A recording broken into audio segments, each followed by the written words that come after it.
that the two weapons used in the attack were handguns, not semi-automatic assault rifles, and they say that they were purchased legally. How would your plan have stopped this tragedy, if at all? We are not helpless to stop this.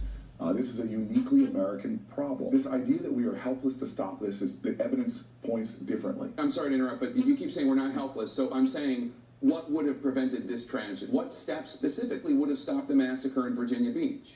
And you've taken a look at the 16, 17 things we have in my plan that would drop the levels of violence overall. I hear you not talking about this specific massacre, but talking about gun violence in general.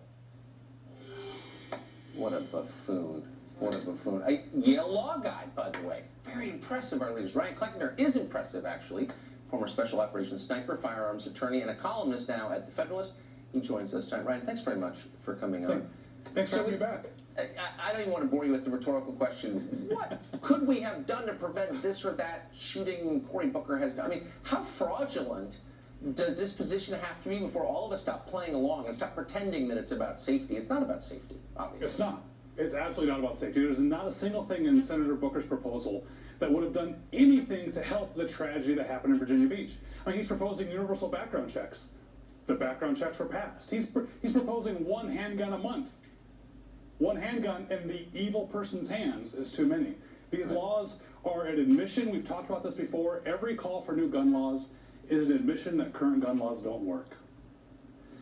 What bothers me is the idea of the society fracturing, of of disorder in the country, of what would happen if you actually tried to start taking people's guns away, law-abiding citizens' guns away. There's normal people who've checked every box and done everything they've been asked to do, and then the federal government and leaders says we're taking it. I mean, what would happen to the country? Well, I mean, the reason we have the Second Amendment doesn't give us the right to bear arms. It protects that right for us. Right. And it's there to help protect against a tyrannical government. But on the other side, I'm nervous, Tucker. I hate to admit it, but I used to live in Connecticut when they came out with the assault weapons ban, the so-called assault weapons ban, and people turned them in and they obeyed. I would hope at least it happened on a federal scale, that people would wake up and realize this is exactly the reason. When you have a politician telling you that you don't need a gun, that's when you need a gun. So I hope people figure out what's going on here. I hope people see through these lies, and that's part of the problem. When these lies are coming out, they're not only not doing any good, they're misleading people. It's just it's so clearly a form of social control. Where's the conversation about the people who are actually committing gun violence? So it's a fairly small group of people. It's not, narrowed to one group of people or one geographic location, but it's a small percentage of the population that is dangerous, and yet their plans all entail disarming everyone else. Why? Yeah, they disarming everyone else, which is just almost inviting. I know it's a strong word, but inviting these shootings. These shootings happen predominantly, almost all of them, at gun-free zones.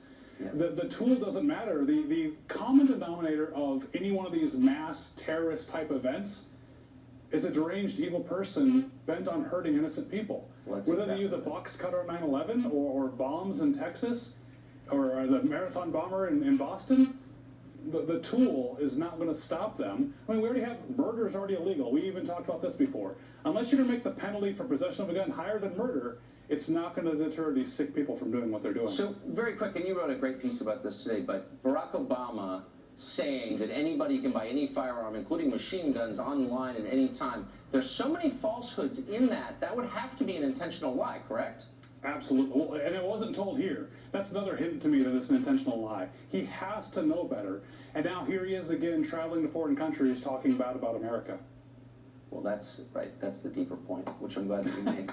Ryan, thank you very much. Good to see you. Thanks for having me on, Tucker.